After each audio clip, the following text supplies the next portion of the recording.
I think we are so much more aware today of how social media impacts the social emotional aspect for our young people than we were 10 or 15 years ago. It's just a very different generation. And I think that being really responsible in how the district manages the balance between being innovative and making sure your children our young people are getting the skills they need by the time they leave us, but they're also not developing really bad habits. You're listening to the smartsocial.com podcast. This is our District Talk segment where we interview district leaders to learn how they're keeping students safe on social media so those students can someday shine online.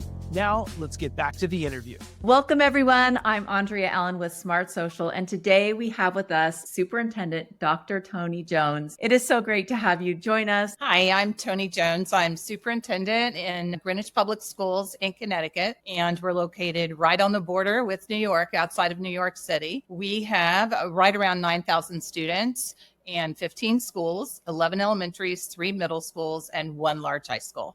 We are excited to have you share with us some of your successes and also some of your learnings so that together we can all build resilient kids that are safe and shine online. Now, one of the first questions we'd love to ask you is, what are some of your biggest accomplishments as a district over the past couple of years? Well, I think, the last couple of years, if you ask any superintendent, we're not like any other years that we've experienced. And in Greenwich, probably one of the biggest celebrations, and I give this all to our staff, was we opened schools in September of 2020. And we were about 3 days late, but we opened on time, fully for K-8. And we had to go with a hybrid kind of in and out for high school. But what that really did for children was we didn't experience a lot of the slide that a lot of districts around us did, because we managed to get our doors open. And again, it was just such a team effort. And I think that's something I'll be proud of for the rest of my career and the rest of my life, because I feel like we really made a big difference. We also have a brand new strategic plan and just the wonderful work that's going on out in the buildings with really a pre-K through 12 plus system, because we start children when they're 3 and they go all the way through the age of 22. And we just are all moving in the same direction. And it's very exciting to see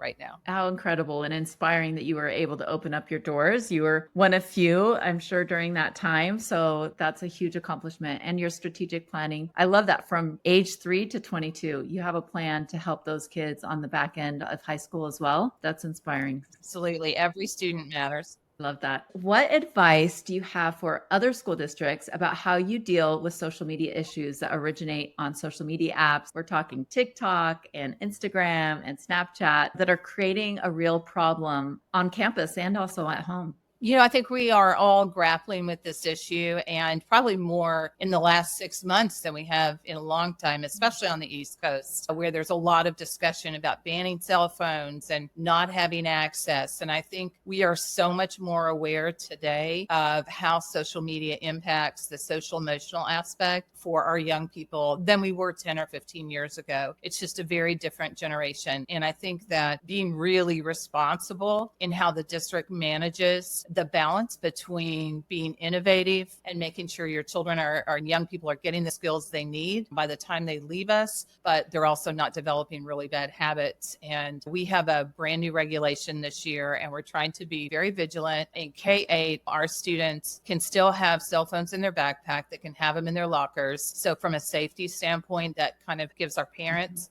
a peace of mind, because that's also very important for a lot of individuals in our community, but they're often away all day.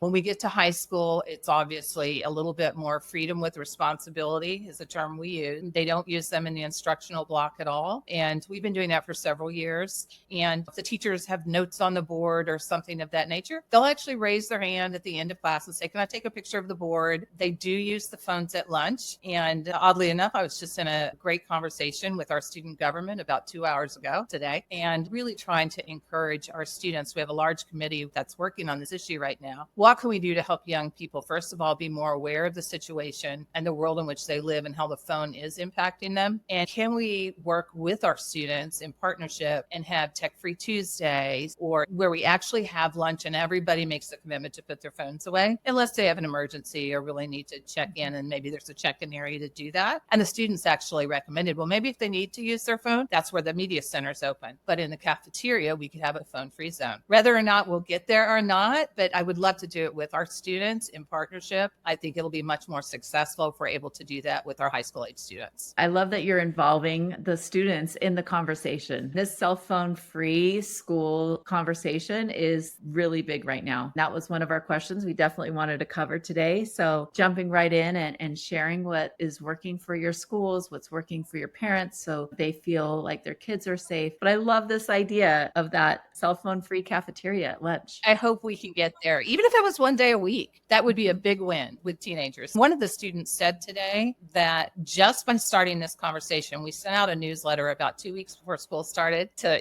let everybody know we're going to be very strict about this K-8. We're forming this committee in high school. And he actually commented he thinks just because we started the conversation, students are not on their phone as much this year at lunch as what he remembers from last year. And he said maybe it's just our own awareness. So we're moving in the right direction, and it's exciting to see that. Yeah, that's beautiful. And I think awareness is huge, right? As you're starting to get awareness to not just the students, but also the parents. And I think that parent engagement is a big issue that school districts talk to us about. So tell us, how do you get parents to know about some of the issues and resources and this awareness to have what they need to learn and to educate their own students? And what are your suggestions for other districts to increase that parent engagement? And on that topic, a follow-up question, are there any specific channels or events that have been successful for you to do that? That's a big question for us in that we really pride ourselves on family and community engagement. FACE is the acronym for that. It's part of our strategic plan. And we survey our parents every year about how we're doing. And last year we had 89, almost 90% of our parents were really thrilled with what we're doing and supportive of the district, which is a very, very high percentage. And I think that's because we put out information in so many different ways. We send a staff note and a family note every single Friday, goes out at 5:00, and it has important issues going on in the district. And in that, we also list if we're having a parent workshop or if we're having, whether that's academic. Right now, my parents have expressed that they're really interested in technology, a little bit more about what are we doing with our younger students? How does the filtering work? Just a re-education for parents. They're also very interested in school safety with some of the issues that have been happening nationally. So we put that in our newsletter, let parents know we're going to have a safety seminar. The chief of police will be there. I will be there. Our safety and security will be there. Our resource officers. So we do a lot of face-to-face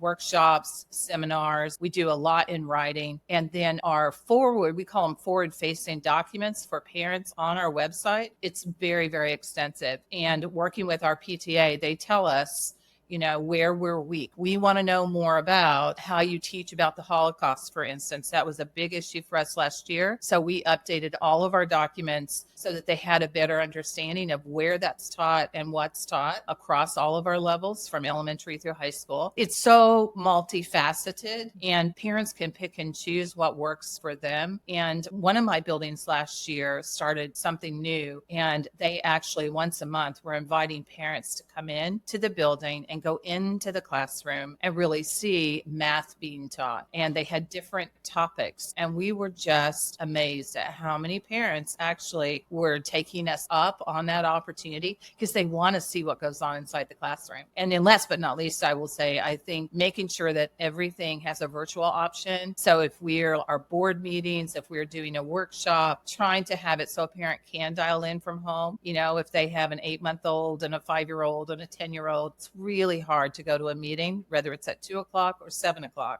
But now that virtual has really taken over, we try to make sure that option is there for our families. And I think that's also been really helpful in connecting with our families and providing more opportunity. That's incredible that you have so successfully navigated that parent engagement piece. And I think, like you said, having those different options, come in live, come in virtually, coming at the different angles, having your PTA be kind of the eyes and ears and giving you feedback directly with them. That's beautiful. And it's ongoing work. It never stops. It's not like you're ever going to have what you need on the website, or we're going to have everybody educated at the same level on various components of the district. It just never stops. And I think that that's also the continual learning and growing that we're trying to do as a district in partnership with our families. And our PTA is phenomenal, and they don't hold anything back. If there's something we can do better, they let us know and we listen. And again, I have a great team who make things happen. It sounds like you do. That's wonderful. Let's talk about some of the positive ways that some of your kids are using social media. Can you provide some examples how your students have used their social media in a positive or productive way at home and in the classroom? We have students who have created videos and submitted those so you can really see the creative side. We have students who are in our electronic music class and they're writing music and putting that music out on social media. But we also have students who just have that great heart. They're really involved in nonprofits. They're doing cleanups at the beach, and they're using everything from X, used to be Twitter, to Instagram, all the different platforms to be able to put out information where other people in the community can engage.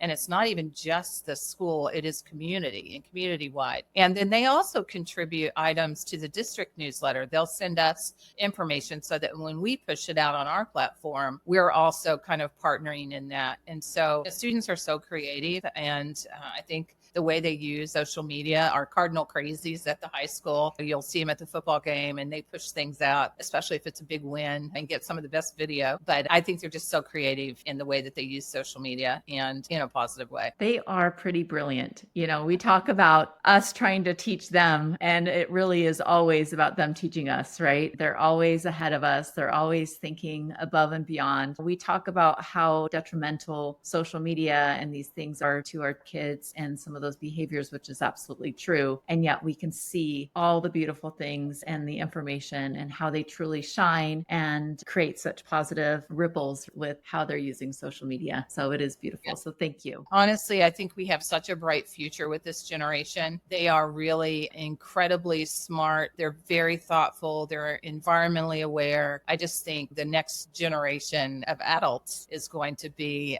really something else remarkable. I love that. That is beautiful. Thank you. Let's talk about AI. How is your school district approaching AI tools, ChatGPT? There's so many now, Gemini. I mean, we could just go on and on about how AI is progressed over the last couple of years. So tell us a little bit about where you're at and how you're approaching AI.